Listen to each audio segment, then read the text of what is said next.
Boa noite a todos e todas. É um prazer recebê-los aqui na FGV para esse evento. I'll shift to English, the language of this event, so that we can speak to our guest here. And first of all, on behalf of the Research Group on Competition, Public Policy, Innovation and Technology, Comppit, I would like to welcome you all to FGV. I'm Caio Mário da Silva Pereira Neto, a professor here at the Law School. It's a pleasure to organize this event together with Ibrac, the Antitrust Bar Association in Brazil, and the Global Policy Institute from Queen Mary University. Before introducing the participants, I would like to give the floor to Ricardo Mota, who coordinates the Committee on Digital Markets at Ibrac. Ricardo, the floor is yours. Thank you, Caio. First of all, and on behalf of Ibrac, I would like to welcome everyone here. This is a very important event. We're going to discuss DMA and some repercussions in Europe, and likely we're going to discuss about Brazil as well. So on this regard, I'm really glad to receive this invitation from Caio, a professor at FGV, and also FGV as a whole, the partnership with Ibrac in many different fronts. So thank you very much, Caio. And thank you everybody for being here, and we invite you all to participate in this very instigating debate. So before just going back to Caio and starting the moderation of the panel, I would like just to let you know that Ibrac has different fronts of discussions related to digital markets. I'm coordinating the group at Ibrac, and we have regular meetings every month. We have very interesting papers that we are promoting, discussing. We have events that we promote. We host an event at USP in the beginning of this month with one of the commissioners at CADE to discuss digital markets, to discuss his book.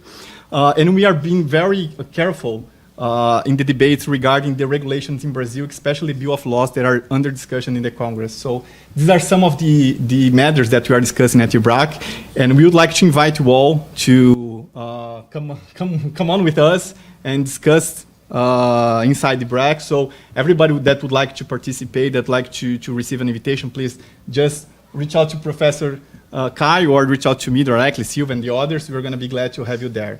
So without further latency, I would like to go back to Caio. Please, Caio, go ahead and let's start this instant panel.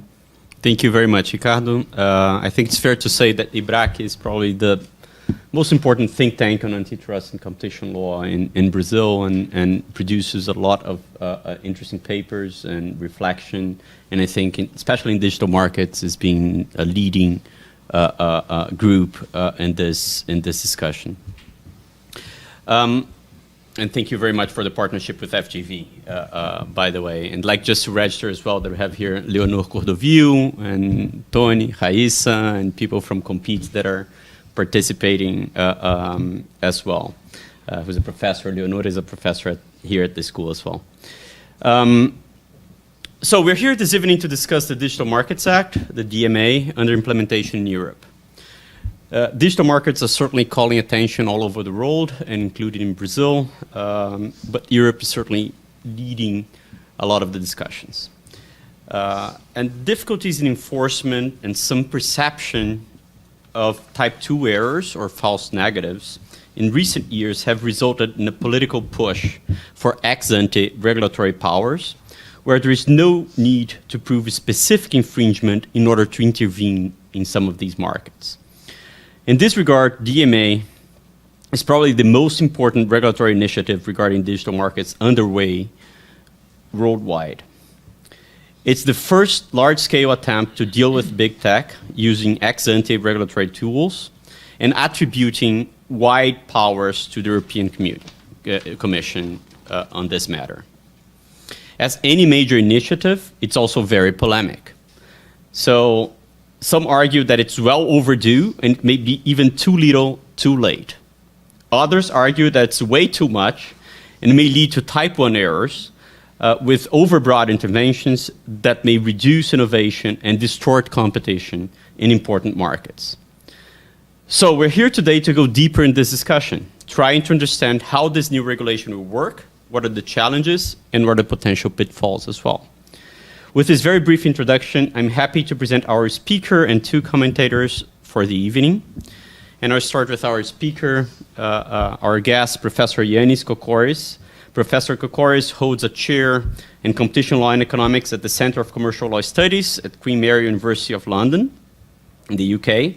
He's also the Dean for International Affairs for the Faculty of Humanities and Social Sciences and the Director General for Queen Mary Paris. And now I just learned that he's also taking the deanship at the law school at Queen Mary. So congratulations on this. Professor Kokoris is an expert in competition law and economics, has published widely.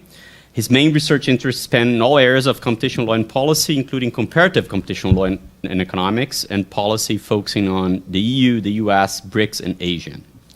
I had the pleasure to get to know Yannis during my visit at King's College, and it's an honor now to welcome you at our school here at FGV. As our commentators, I have the pleasure to introduce two great friends from a long time, who are leading figures in the competition law field in Brazil. Silvia Fagad Almeida is an economist, director at LCA Consulting, one of the top consulting firms in Brazil, dealing with applied economics to antitrust and regulation. And she holds a PhD in economics at FGV and also teaches here. And Cristiano Zarzur, who is an attorney and one of the partners leading the competition practice at Pinheiro Neto Advogados and one of the leading figures in the Bar Association in Brazil. So, without further ado, I'd like to give the floor to Yannis, and so that you can start our presentation. Yannis, thank you. And thanks, Caio. Thanks, FGV. Thanks, Ibrac, for the invitation. It's a great pleasure to be here. I assume this is on, so I can just talk. Yes, that's on. I have a few slides which help when someone is jet lagged to follow some type of line of thought. But I also want to share some reflections as I will be going through, because I've been following DMA for the last few years now. I started following a Commission's approach on Google, on the Google search case, going back all the way to 2011-12. And I have a genuine interest, as we all do, in this area. And I have an interest for two different reasons. One is the substantively analytical one. I'm an ex-enforcer, so in my blood, I still feel I have some enforcer's DNA there, so I still want to do the right thing, and I still want to make sure nobody's harmed in the wider community. So I follow the DMA to see whether I think this does what it's aimed to do. Secondly, the concern that I have with this type of huge changes in the regime, in any regime, when we are looking into US, when we're looking into EU, if we look into Australia, ACCC, some of these regimes are models for many other competition authorities and regimes globally. So when the DMA started being discussed, when actually it was even before we had the first draft, I was in a Just get the microphone. Oh, yeah. Not answering well. sorry. I was in a Central Asian country, and we were there to discuss a reform of their law. It was a young competition authority, a new law. Just to give you an example of how new the law was, the fines for cartels was based on minimum wage of the country, of the national minimum wage. So, for example, a fine of the cartel would be, let's say, 200 times the minimum wage. So it was a country that we really wanted to change the regime. When we were talking with the authority, though, the senior management was also very exciting about digital markets, and they wanted to have their own DMA at a time that we didn't even have a draft text by Brussels on what DMA would look like. And the concern that at least I shared with them is that you really need to learn to walk before you start to want to buy a Lamborghini and start running around. But the problem is when you have EU, Commission, US authorities, other major regimes coming out with these types of acts, they are a model for junior competition authorities, and the big authorities have the resources, are able to enlist expertise. The younger do not. So there is a big there's a huge chance that you will have really inadvertent consequences in many countries because of a regulation you decide to pass. That's not a criticism on DMA. This is the broader implications of a changing landscape when we have something like this coming out. And this is not something the Commission can do, or US authorities can do, to take into account when they will be trying to address their own problems. But this is the collateral damage, possible collateral damage that I fear may happen in certain countries globally. So setting a context. When DMA started being rumored, as you may realize, there was a lot of uproar by different stakeholders for different reasons and different perspectives. Understandably, it's something totally new, which is aimed to actually change the landscape on digital. If we go through a bit in the detail of the DMA, and I will do it in the next few slides, not all is new. I mean, yeah, it is a new regulation, it is ex ante, yes, but we're not talking about the Commission coming out with a list of new conducts, new areas that it will enforce now competition law, where before it could not. Depending on how you count, because the Act has changed so many times, the articles and sub-articles and sub-paragraphs of sub-articles, depending how you count it, probably 50 or 60%, I would say 60%, is already existing case law. And not existing case law 5 years ago, existing case law 20 years ago. So it's not something new. So I think there was a lot of reaction, which was probably overreaction, to be honest. So that's one reflection. Second reflection, I haven't followed many EU regulations. I have followed a few. I think this is the only one I can remember in the competition area that the Parliament adopted from day one a harsher approach than the Commission, in my view. So if you compare the drive behind Parliament, specific MEPs, but Parliament in general, for this Act, it was something which for me was really surprising. Secondly, if you compare the final, or it's not final, the finalized, let's say, Commission text and how this changed after Parliament, you had areas of practice, you had conducts which Parliament took away from a more lenient type approach on these contacts and moved them into the more hardcore type approach on these contacts. So we have a regulation where there is a strong, I don't know if it's a political will, I would say there's a strong sense in Europe that we really need to do something about it. And that was really reflected in the Parliament's comments. I think the Commission did the right thing. Commission is not there to appease the Parliament or appease what may be hot this year and next year and then may change in 5 years from now. Commission is there to do its job. So Commission was actually pushing back, in my view, and rightly so, on a number of these conducts. But it is eye-opening how far the Parliament went to actually push through this type of conducts and adopt a harsher approach in the regulation. As you see, I'm not even following the line here, I'm just reflecting.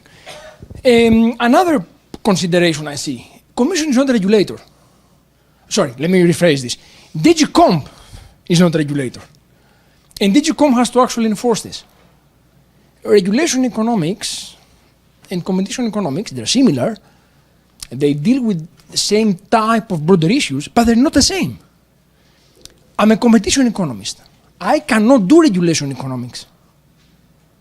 So if I am asked to adopt a regulatory frame of mind in enforcing this, how will I be able to do so? I may be able to, but the bottom line is Commission needs to get staff. DG Comp needs to get the proper resources with the proper frame of mind to do this. Because that's not ex post enforcement, that's ex ante. What the amazing economists in DG Comp know how to do is ex post. Some of them may know how to do ex ante as well. But there needs to be some proper resourcing to DG Comp for this. And to all other authorities which decide to go down that route. Next point, I was looking at the US Act, the US bill, I'm sorry, the bipartisan bill, which is going to, it's supposed at some point to go to the Senate. I understand that it was expected to go before the summer recess. It hasn't. Summer recess is over on the 8th of September. Depending on who you ask in US, advocates are saying, don't worry, this is going to go through between 8th of September and midterm elections. If you ask proponents, they will say, there's no way this will go through before midterm elections. And it hasn't gone through until now because there was no appetite in the Senate for this to pass. But outside the politics, I was looking at the two bills, at the bill and DMA.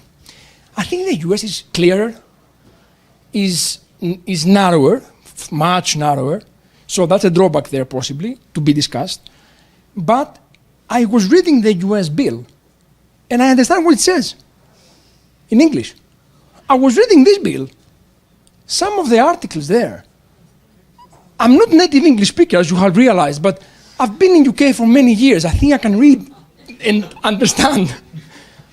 I'm reading some of these some paragraphs, and it feels like an IQ test. You need to go through, you start with this first word there, this connects with the third word over there, and this whole paragraph, you need to read it twice to make sure it makes sense. Data, the paragraphs on data, for example, some of the interoperability aspects. And that is a problem. How are you going to enforce it to start with? How are you going to defend your clients if you are looking at something which is so convoluted? And I understand, I'm taking both sides here. It's not easy for a legislator to try and predict what can be the problem that will arise, because that's what this law is trying to do, and it should do that.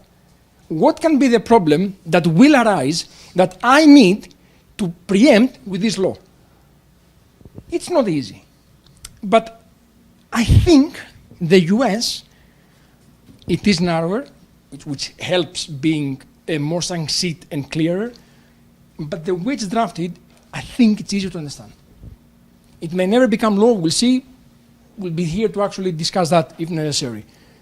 But I think the US has done that a bit better in that respect, albeit narrower in areas that it actually touches on. Nothing else to go on here. I'm going to move into more the DMA here. I just wanted to set the broad picture. So, unfair, it addresses, most of you will be fully aware of this, unfair practice by gatekeepers that fall outside the EU competition rules. There was a huge criticism in Europe that Commission is taking ages to deal with big cases. Microsoft, 7 years, I think. 1998, 2004, 6 years.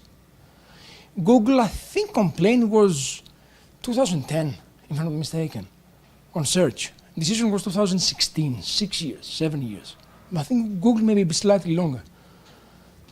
And the problem was not just the fact that it takes time, is that by the time you reach a remedy, the problem either has dissipated or the remedy would not work. So if we take Microsoft, the Microsoft case, the problem with Explorer was the pre-installing Explorer was foreclosure theory of harm.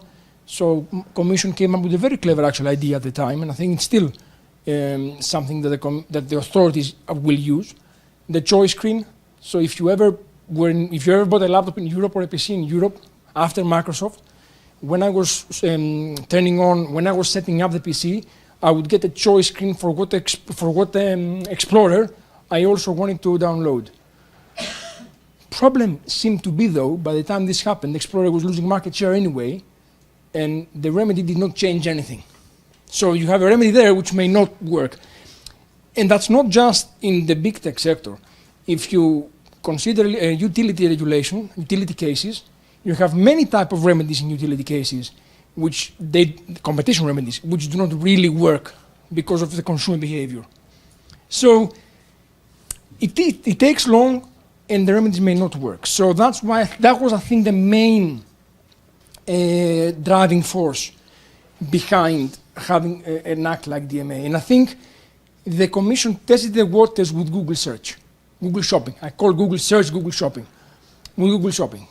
Novel theory of harm, new theory of harm, a lot of controversy as well, tested the waters, this went through, so then Commission felt empowered, we need to come out with this now. And the earlier, the proposals for what that would look like, I'm taking you back now 4 years ago, 3.5 years ago, the different proposals on the table included aspects which would be worse than what we have, which goes back to the point I made in the beginning. Commission has taken a very mature stance on how it wants to regulate big tech. It could have gone much more interventionist. It was pushed, in my view, by the broader environment, the broader sentiment, to go much harsher. It decided to hold its ground and actually be mature about it. And I think what we have, with drawbacks, is an outcome of the Commission trying to have a cool head in deciding how far it will go on this. If we focus a bit more on the DMA covers the core platform services. We start now with translation issues, I was saying earlier. Online intermediation services, search engine, social networking, operating systems, cloud, advertising, etc. So covers all the services you can think of that the big tech is actually involved in. This is indicative, what we know now, but this will cover additional services as they come on board. Because the wording is drafted in the way, if one of the big tech decides to come up with VR, a new VR service that I will not be here, I will be in London, you will be seeing me here virtually, that can also be part of the DMA. Why? Because it's an oligopolistic market. Because it's the same type of problems we have in any oligopolistic market. But here, because it's more difficult for the market to self-correct, but also these type of markets have a much wider audience, which means possibly more consumer harm. The Commission decided to focus it specifically, to address it specifically with the regulation just on the digital. I'm going through a bit quickly here because these are things which are known to most of us, and that's why I'm a bit rushing here. I had to put this in. I'm a European after all. I'm a true European. I had to put this in to go Commission, contestable fair digital market. So I had to add it there. You can read it.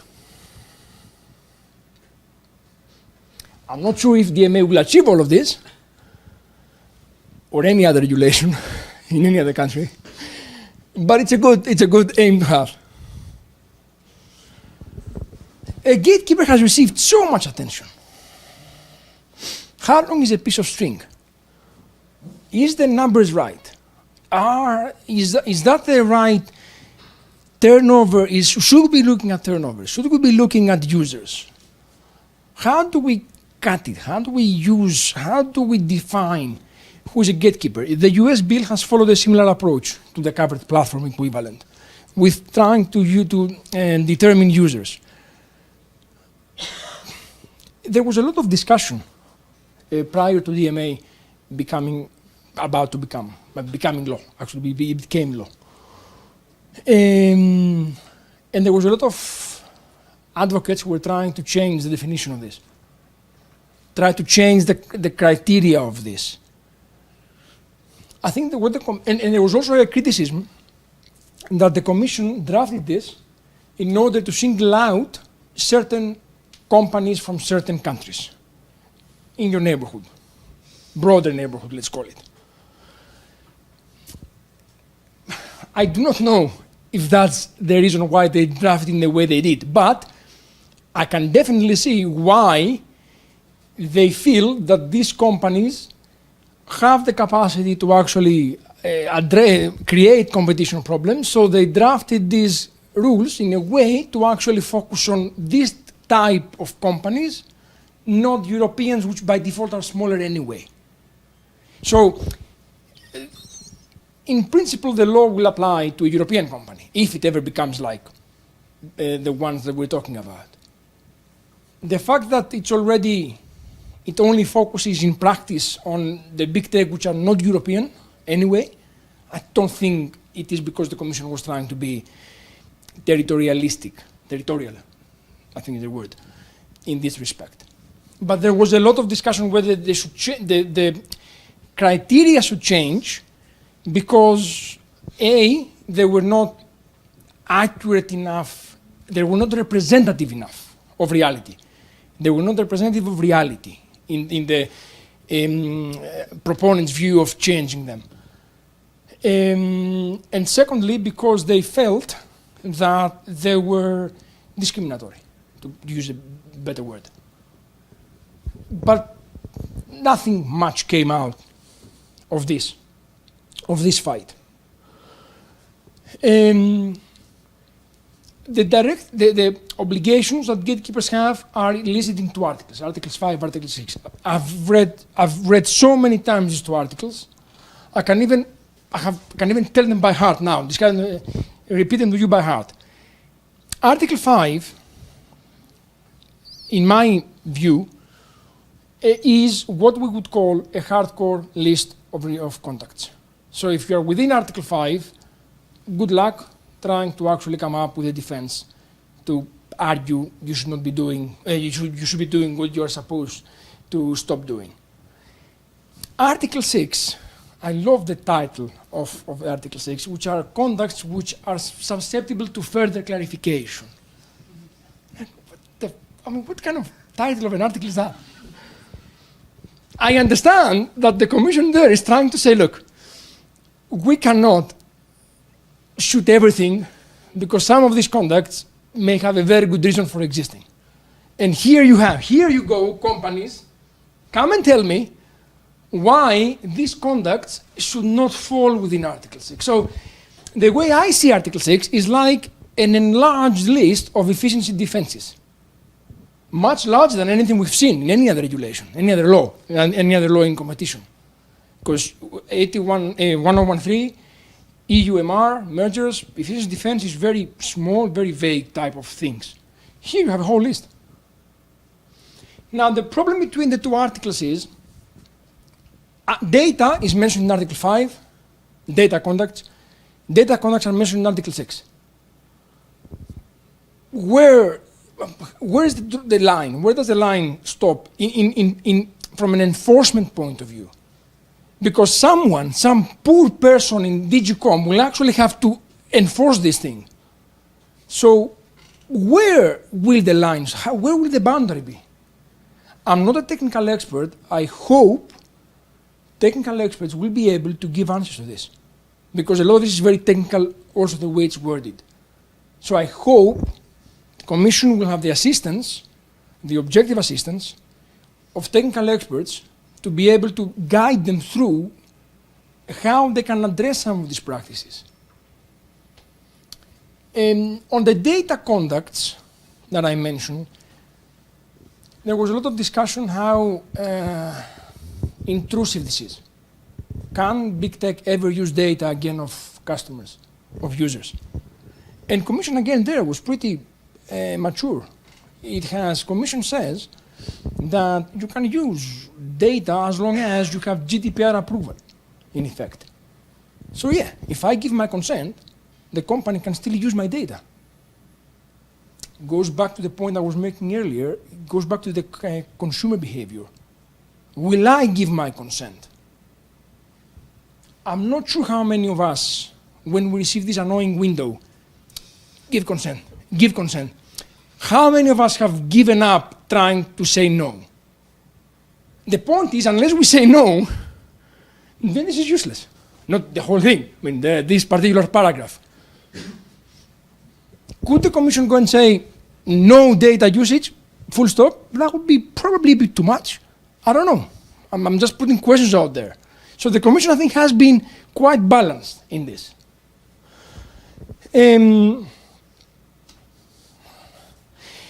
What I have tried to do here is I have tried to take Article 5 and link it to either past or ongoing cases.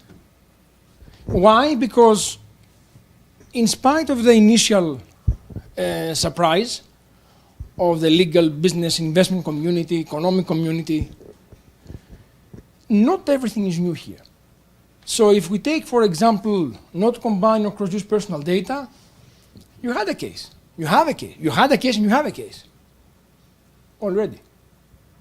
So even without that, the moment you have this decided, you have at least a strong, as an authority I mean, you have at least a strong tool in your weaponry. Allow business to offer better prices or conditions that are offered through the online intermediation. We have already Amazon case on this. Not to go to earlier cases on MFNs. So this type of conduct already exists. Why would the Commission feel inclined to come up with a regulation which will actually list them specifically than using precedents? Goes back to what I was mentioning earlier, 2 points. If you want to come up with a new enforcement priority of a new conduct that you have not seen before, self-preferencing, as a competition authority, you really need to do a lot of work to make sure that your new approach sits within the precedents and will not fall in court. So it takes a lot of time, takes a lot of effort. You have it in a regulation, it's done there. There's no need anymore to spend a lot of time. It's there, it's in the law, it's the new law now. But I understand why the Commission felt it needed to restate some of these more nuanced conducts which considered abusive because of its experience on the self-preferencing one. Allow business to promote, offers and conclude conduct with end users outside the platform. App Store, payment systems. Already ongoing case. And these are cases which started probably not at the same time as DMA, some of them, but not far off when the DMA started. The draft DMA, I mean, the whole discussion started in Europe. Provide advertisers with sufficient information about price paid by the advertiser and remuneration paid to the publisher. That's the ATTEC. Now, DOJ has an ATTEC case here in the US. So this is the ATTEC case. UK has investigated this market too, the online market, the online advertisement market. Article 6, again, these are the ones which the companies have the possibility to explain, to provide the context within which they may still be allowed to continue with the conduct. Not to use data that is generated by the business users and it's not publicly available. Again, similar case, Amazon. Allow interoperability. That goes back to Microsoft and the servers. So it goes back to almost 20 years now, 18 years now. MFN again here, not to treat more favorably. You can do it as an MFN or you can do it as self-preferencing. So you have a case law there, and at least for this conduct has been supported by the courts. Yes, it took, with the court decisions, it took 12 years, let's say 10 years to be nice, but it's still, you have it there now. Apply fair, non-discriminatory general conditions of access. If we do not want to focus on the App Store, we can go into a number of cases which are about access, about discriminatory conditions on contractual agreements, under 101 or 102, under anti-competitive agreement law or abuse of dominance law. So there are cases there which could have allowed the Commission to use as precedents. But if each case takes 7 years, how many can you start? And you have only here we have probably, let's say, 7 conducts. How many years do you need to run 7 cases on these 7 conducts as an abuse case? Either you need to increase in size, or you need quite a lot of time, by which time this may not be relevant anymore. So that is the rationale of having the DMA.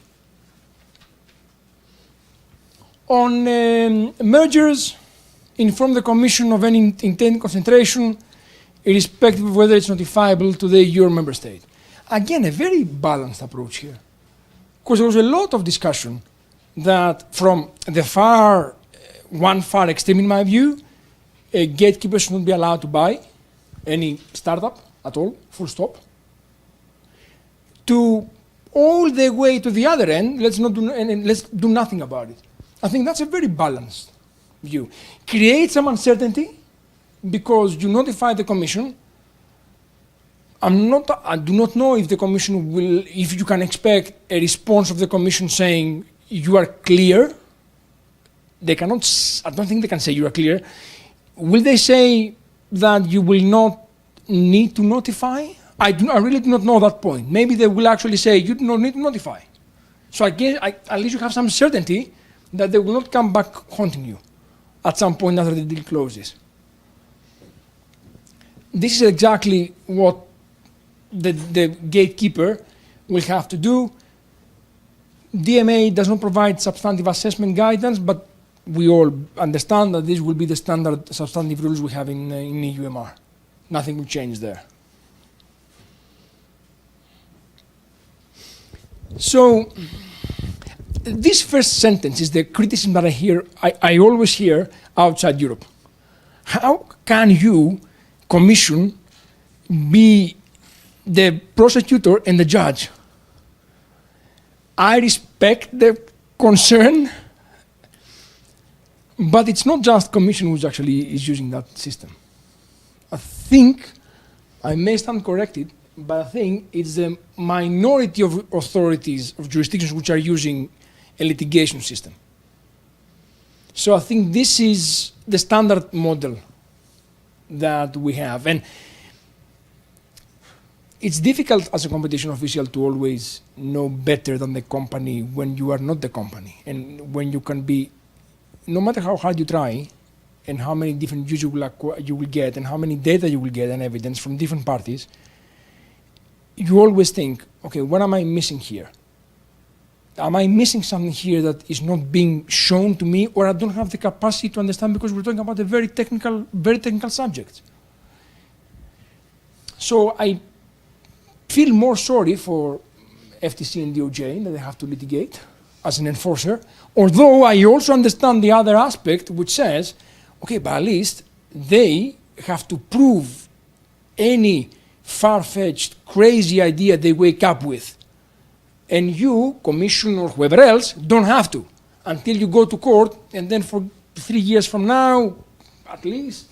So, but I don't think it's the wrong approach to follow, in my view. As an ex-enforcer, I don't think it's the wrong approach to follow this one.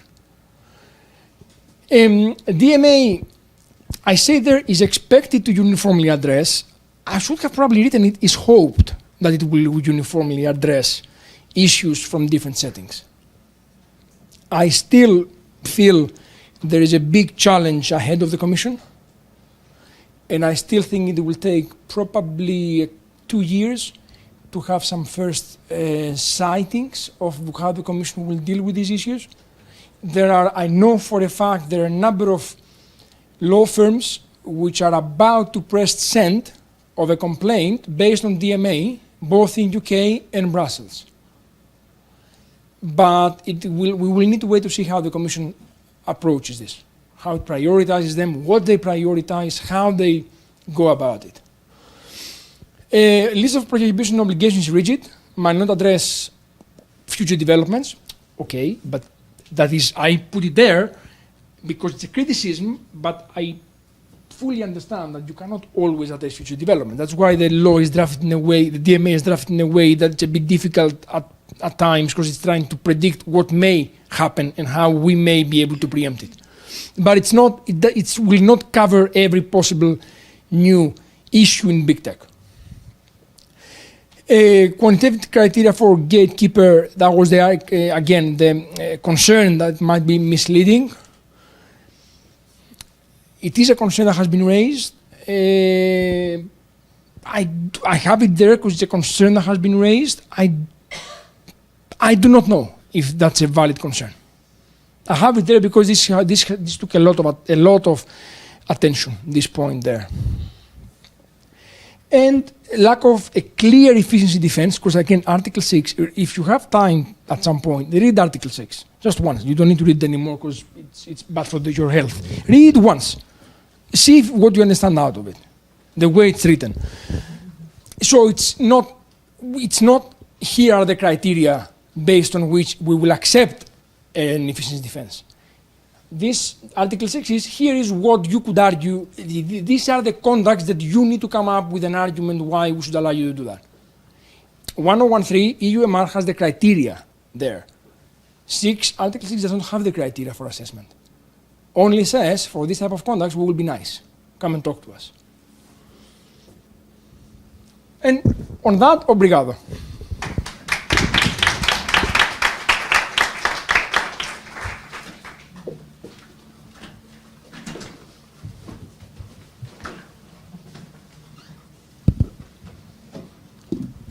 Thank you.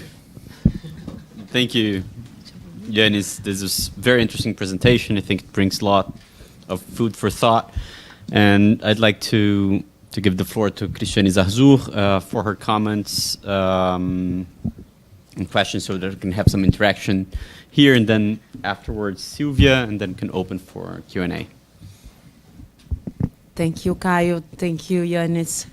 It's a pleasure to be here. Thank you, guys, to be here at this time.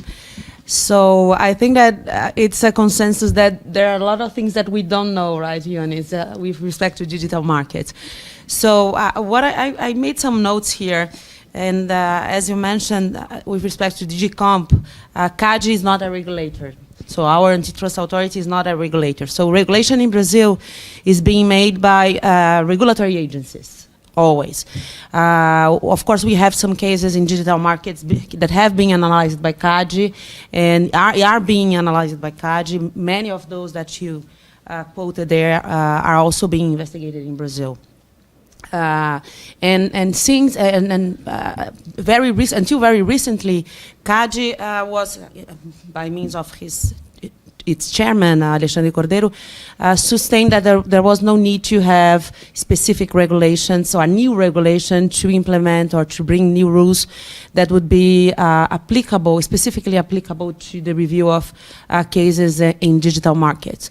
But now, with all these moves in Europe, in the US and in other countries, China, Japan, Australia, of course that the antitrust authorities here are very concerned, or became more concerned, about being very far away from the point that other jurisdictions are. So we are listening now more strongly from CADE and CADE members that we need to move fast. And move fast here, it will be a little difficult because the challenges are very strong in any place, even in more mature jurisdictions as Europe and the United States.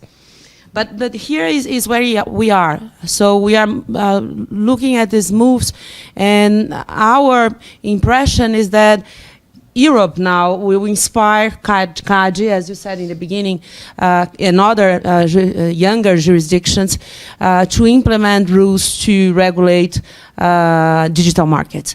And the challenge is exactly what you have just mentioned. They are not regulators. The antitrust authorities are not regulators. So how can you implement these rules in countries as Brazil? How you can adapt rules that are that would address the reality of the local economy, looking into efficiency, innovation, and many other issues related to what this data-driven economy, e-economy, brings with it. So you have many positive aspects of the digital markets that are very positive for economies, nascent economies or younger economies as Brazil.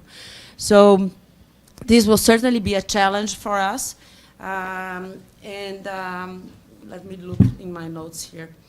And a decision to be taken here is who's going to do that? It will be the antitrust authorities. It will be the authority in charge of data protection. We have a new one here in Brazil. Maybe this could be a way to go, having parallel entities looking into the matter, because this is not only an antitrust discussion. It's clearly a discussion that involves many other aspects, like consumer law, privacy, innovation, IP. So we have several aspects, several issues involved in the discussion, and it's not only antitrust. And another discussion is what would be the best proxy? It's the consumer welfare, or this is not the main subject here anymore? And how would we define the markets to see where is the market power? Is data? Is market power driven by data? Especially when you have this DNA loop, when you have data, network, and activity moving together. The more data you have stronger networks, and you have more activity generating more data. So you have the e-commerce, e-economy driven by this DNA loop. And we are not used to that. The authorities are not used to that, but this is a reality. So we have a lot of lessons to learn, and the authorities have a lot of lessons to learn. So we have a long way to go. And another thing is, do we need this legislation here, or the legislation that is being put in place in other jurisdictions will apply automatically to these big techs, because they are everywhere. They essentially operate in all the countries at the same time. So whenever you impose all these restrictions in Europe, and soon we'll have the restrictions in the US, would they apply automatically to these companies in Brazil? Because it will be a general rule of the companies that we cannot do that. So we cannot do that not only in Europe, we cannot do that anywhere.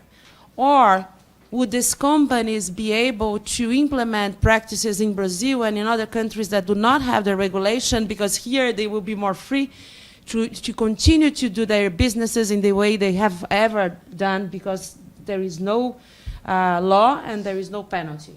This is something that we need to know, because you have compliance policies on these companies that I would assume that they will be careful to implement practices that are prohibited in Europe, in Brazil, or elsewhere. So this is another discussion that we'll probably have to face. And the only thing that we know and is that our data is being used to determine what we are going to buy, and what we think now, and maybe what we will think, and maybe what we will want, because it's a huge power deriving from having all this data bank. So I think that we have a lot of challenges. You have challenges that are maybe more concrete, because Europe has already the legislation put in place, but the challenges are there for everyone. So I think that it's very good to have these discussions comparing the jurisdictions, even though they are in different degrees of maturity. But I think that Caio will be holding this type of discussions here at FGV and in other places very frequently from now on. Thank you. Sure. Would you like to react to that? Just two reflections, two comments. One, on should Brazil come up with a similar regulation? I think you are in an enviable position, not just Brazil, many other countries, that you have two major authorities, EU and US will see, coming up with this new law, which they will have to enforce.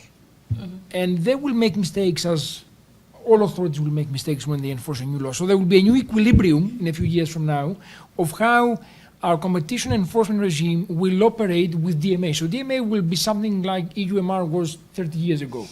So standard practice. Mm-hmm. And I think the Commission will have a lot to learn. And I think you will be better off if you, at that point, decide what are the best parts you want to keep or improve or get rid of. and you will come up, I think, with a better regime for you. Second, goes back to the point you were making. Will the big tech, if the big tech have to abide by in Europe, will they just say, okay, there's no point? Certainly not. Certainly they will litigate. Two examples I have there from past cases. If you were buying in 2008 a PC in US, you did not have the choice screen. So Windows produced a specific Windows software just for Europe. Google, when Google case was at the later stages, search, the shopping, Google shopping, at the later stages, I was talking to a client in the US, and we were at the same time, both of us, Google.com, both of us, and we were putting the same search term, both of us at the same time on the phone. I was getting a different result. Google started to change the way that the web page was looking than my client was getting in the US for the same search term on google.com at the same time. I do not know if it's technically possible for a big tech to kind of segregate the market and say, well, we can technically deal with Brazil differently than with Europe. If they can, I think they will. But maybe they cannot. So then you have the collateral benefit of having another regulation safeguarding your interests. Yeah. Thank you. I fully agree with you. I think that's a very interesting issue on whether other countries in younger jurisdictions need to actually, before jumping into the bandwagon, just like wait a little bit, right, and try to understand where this is going. I think that may be something wise to do, at least for a while. But let's listen to Sylvia, please. Okay, thank you. Can you hear? Okay. Thank you all for the invitation to join this interesting panel. Thank you, Yanis, for such a great presentation, for sharing your thoughts with us. Well, I think we basically all agree now that an ex-ante regulation will be necessary to complement competition policy, especially because when you think about the issues related to digital markets, they are not related only with the competition environment. We also have market failures that we need to address, such as information asymmetry, externalities as well. Those are at least the traditional market failures that usually drive regulation. And this is, you can have this kind of problems in the digital market as well. So trying to address the harm that the consumer may be facing because of a negative externality with competition policy, which is trying to address the deadweight loss, which is another kind of harm that consumers may face, is probably not going to be effective. So you need to have different tools to do the right public policy in this sense. So I do think that some kind of regulation will be necessary to complement the competition policy. Otherwise, we may be trying to solve some kind of problems that are not going to be solved with this kind of instrument. And at the same time, I do know that maybe DMA is too focused on the problem of big techs being big. And this is another market failure. Natural monopoly is a market failure as well, but it's not the only one. So we need to bear in mind that probably some of the bad aspects that people are discussing about digital markets are not related to deadweight loss or the lack of competition or problems that competition will solve. So this is something that you should bear in mind. Otherwise, we'll be designing remedies or designing regulation or designing institutional framework that will not work. And this is something that I think the DMA probably is focused too much on the type of, the format of the companies and the size of the companies. And then it's addressing only one of the market failures, that is natural monopoly, not the other kind of failures as well. So this is something that is kind of concerning me when I try to understand the DMA rules. And another, so related to that, I do agree with Chris that's going to be, and with you, that's going to be very tough, very difficult to design the rules, ex-ante especially. And even the institutional framework, who is going to enforce this kind of rules. This is something very challenging, especially in Brazil, because I think that CADE is not prepared in the sense that the law and all the things that would have to change to include this kind of concerns. It's not in CAD's scope to deal with that. So I do understand why Alexandre Cordeiro says something like that. He's maybe changing his mind, but in the beginning, I understand that CAD is not going to do that because it's not its work to do it. It's not its job. And then when you're designing the possible regulation, I do agree with you that maybe small companies is not going to be willing to grow, otherwise they are going to be subjected to DMA. So this not be something that they're going to wish for. So maybe are going to reduce competition in the sense that even those small platforms that could be contesting, challenging big platforms' market power, they're not be willing to do that. Otherwise, they're going to be in another kind of category in which they are going to be subject to DMA. Here in Brazil, we have a reference from our tax system that some small companies, they do not want to grow, otherwise they're going to pay another different rate of income tax, and they decide to stay small. So this is something that you should bear in mind. But also, once you try to reduce the scope of strategies that big companies can adopt, at the same time you may be reducing or curbing the competition among them. So big techs could be competing among them, and they are not going to do that because now they are going to, okay, if I try to innovate in this sense or try to do, not really innovate, but doing something, some commercial strategy or try to do a incremental innovation, this may be subjected to DMA, and then it's going to be very complex. So let's stay accommodated here and not try to innovate or try to compete with other big techs or other big platforms. So this is another issue that I would like to hear your thoughts, everyone's thoughts about it as well. And about litigation, as you mentioned, it's not so easy to understand the writings and the rules. Here in Brazil, I would bet that we'll face something similar as well, and then we'll have a lot of litigation. I heard that the European Commission is already starting an office in the Silicon Valley, so they can have a closer relationship with the companies there, which I think is a very positive strategy. They are willing to negotiate and hear the companies and have a closer relationship with them, so I think it's very positive. But at the same time, it's a good time to be a lawyer in the US, right? So, and an economist, yeah. And so, and I think that sometimes those companies may have more resources to initiate a fight, even against the European Commission, and then you're losing the focus of the regulation. You're just starting a judicial fight, and it's not going to be good for anyone, you know. So those are my first thoughts about it, and let's hear the audience as well. Thank you, Sylvia. Would you like to quickly? Just very, very quickly. On the litigation, I think the Commission is in a very good position because across all the appeals in major cases, it has a very large win rate. That doesn't mean necessarily that it has amazing cases. It means the courts in Europe, General Court and Asian Court of Justice, is supportive, has been supportive of the Commission much more than the UK courts, for example, have been on CMA. So I think Commission feels more empowered by the way courts see enforcement in Europe compared to how empowered CMA feels. And on just one more point on the argument you were making on the startups, and you will reach a level, then you will fall to that, and then you were comparing with tax.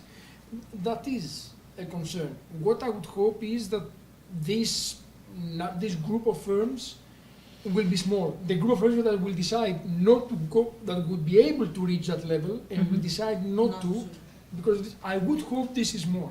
Otherwise, you can have a significant impact. Yeah. Collateral damage going on innovation in markets. Yeah. Thank you. Thank you, Yanis. Just one correction, Sylvia. I think being a lawyer in the U.S. it's always a good time to be a lawyer in the U.S. Right? I mean, you litigate everything, so it's kind of. But let's open for Q&A from the audience. So anybody would like to make a question and to open for discussions?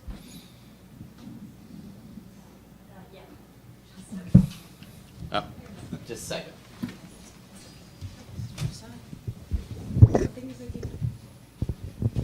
Here, we have one here.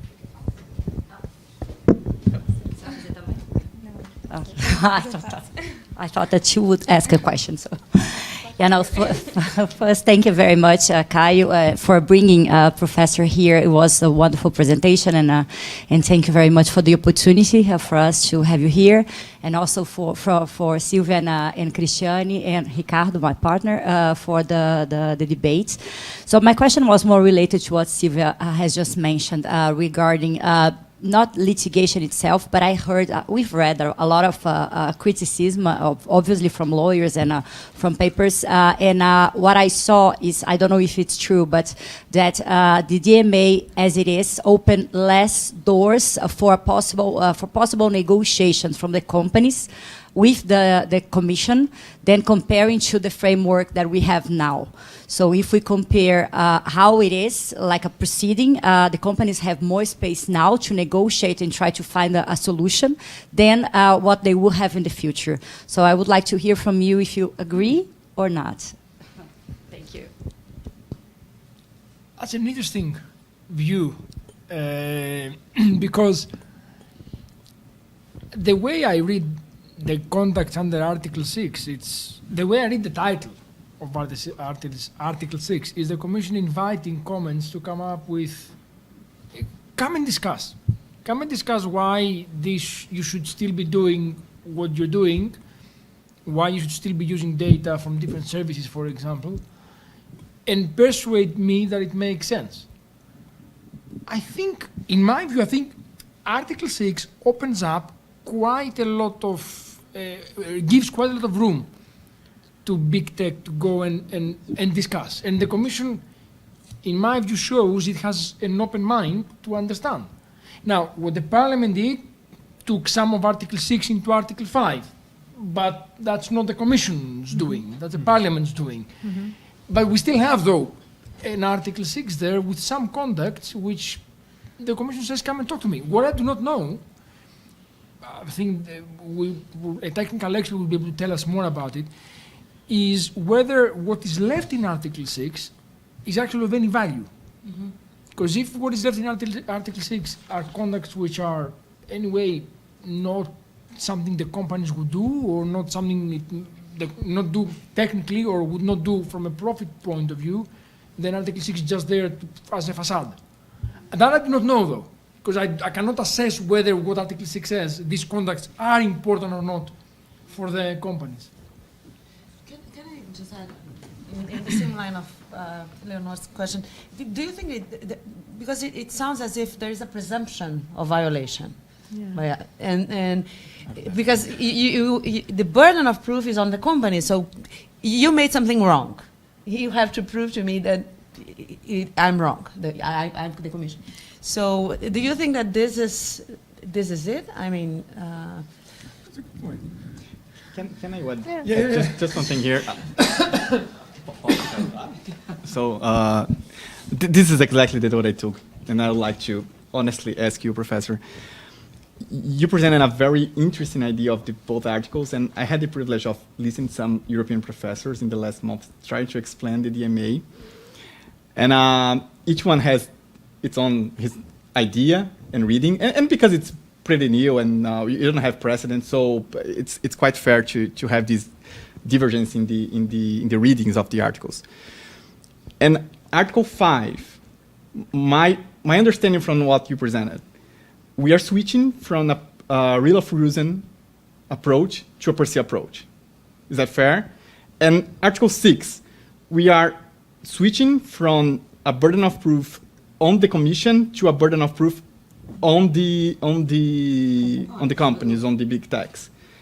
Is that true? Is that fair, this reading? And just complementing one additional question. Especially on Article 5, it seems more reasonable for me, because one of the problems that DMA tries to address is we need to speed up investigations. One of the problems. We have others, but one of the problems were one of the problems was Google Shopping took 7-8 years inside the Commission, almost 10 years, I think. So we need to speed up. How changing the burden of proof would speed up, would solve, or would contribute to solving this problem? So I think there are a lot of questions. So I'm going to stop here. Can you repeat the last question again? How many years? I think Google Shopping took About 10 years. About 10 years. So how do you think that this switching of approaches in the Article 6 and 5 would speed up investigations, would help to solve this problem?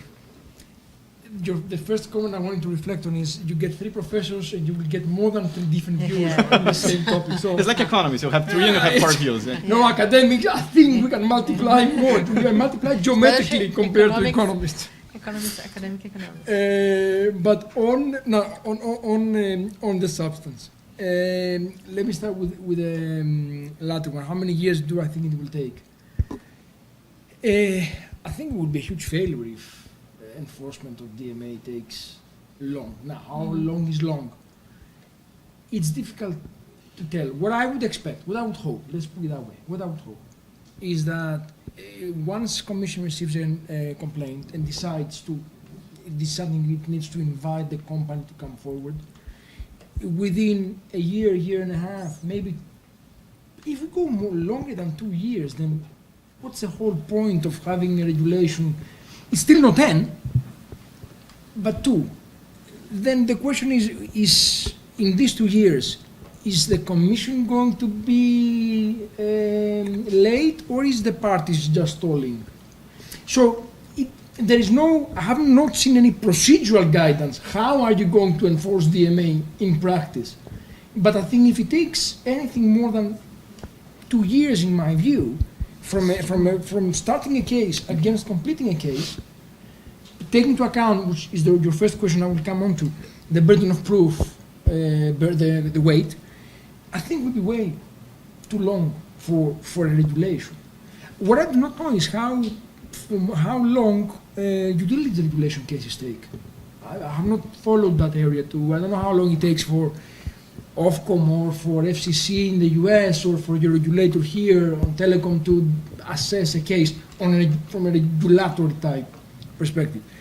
On the burden of proof, the way I read Article 5 is what you very well described. Is I see Article 5 as these are conducts which are no-go. So if you do something like that, you are in breach of the regulation. Yeah. Now, some of the conducts in Article 5, some part of the conducts in Article 5 are repeated in Article 6, data, for example, so then it depends on exactly what exactly are you doing. But when we go into Article 6, who has the burden of proof? That's a very good question. Who has the burden of proof? The Commission will need to decide that the regulation is breached. But so it has the burden of proof of proving that the regulation is breached. But this burden of proof is based on big tech putting forward, satisfying their burden of proof that my conduct is necessary and it will not be bring efficiency, it's not about efficiency. My conduct does not harm the way you think it does. And this is the evidence. So the Commission takes the evidence, still has to issue a decision of some type, which will say, I assess this evidence, I asked third parties, I took into account other reports, and I decide it's not a problem. So I think it's a shared burden of proof. I think there is more weight on the parties. Okay. Further questions? Yeah.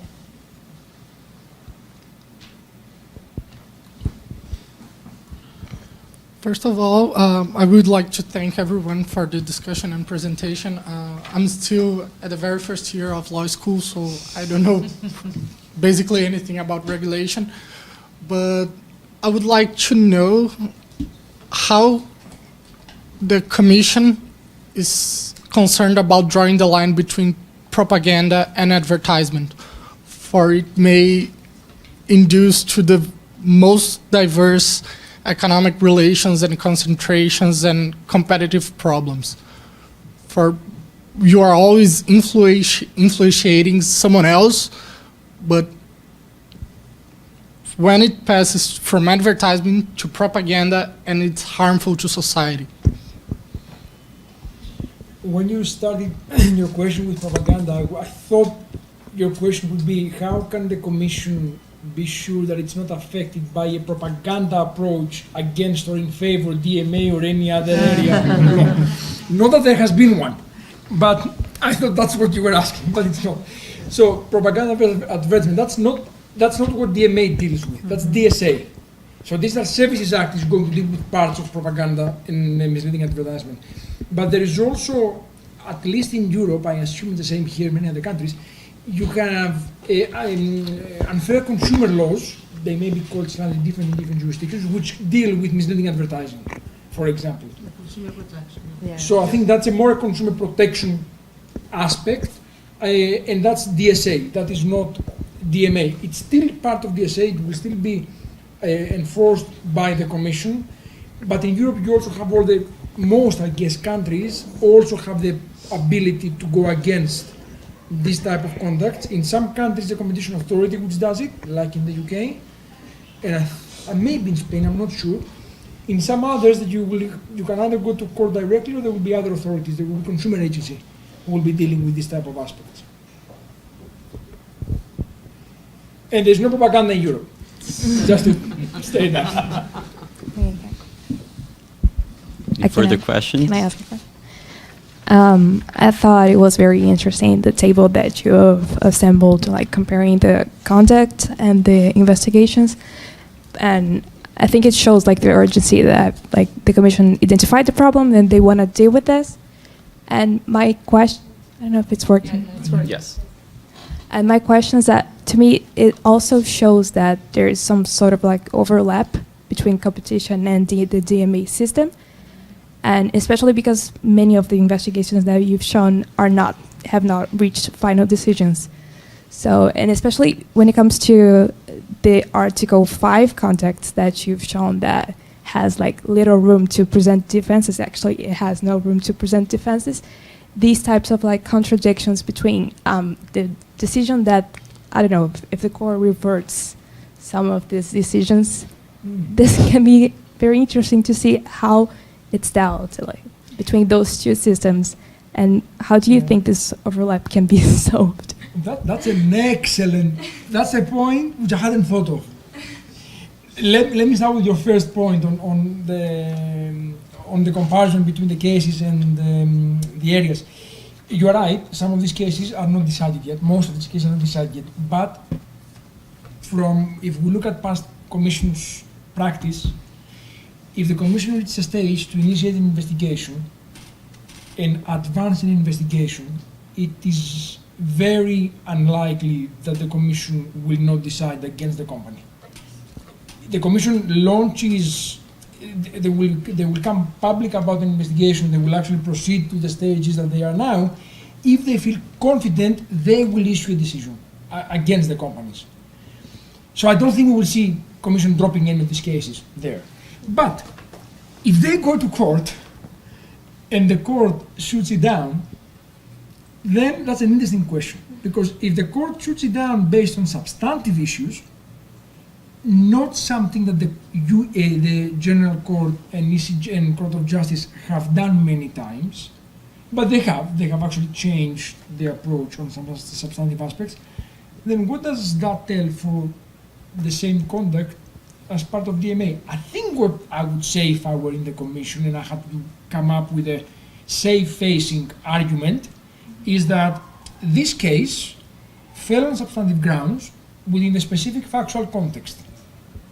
But a different factual context, it would not have fallen as a case. So I can still consider DMA valid, that particular clause valid of DMA, because I will apply it in a different way in the next factual context, taking into account what the court said.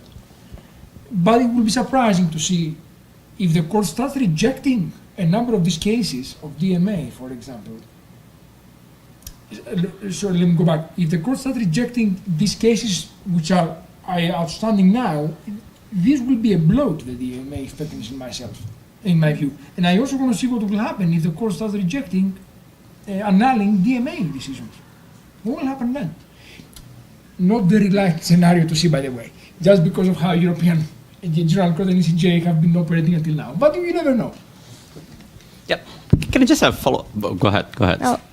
Oh, I was just thinking that because you started saying that probably the DigiComp will be the one applying the DMA, and if you think that it's possible that the DMA should be in this scenario that the court is upholding some of these decisions, that the DMA should be used as a shortcut instead of using the competition law system. I think the point that the purpose of DMA is to be a shortcut to conducts which can have a significant impact and are very dynamic as conduct in this type of markets. I think DMA is aimed to be a shortcut in these markets. But then, just to follow up on that, from in the strategic point of view, if that's the case, then the Commission should stop opening new cases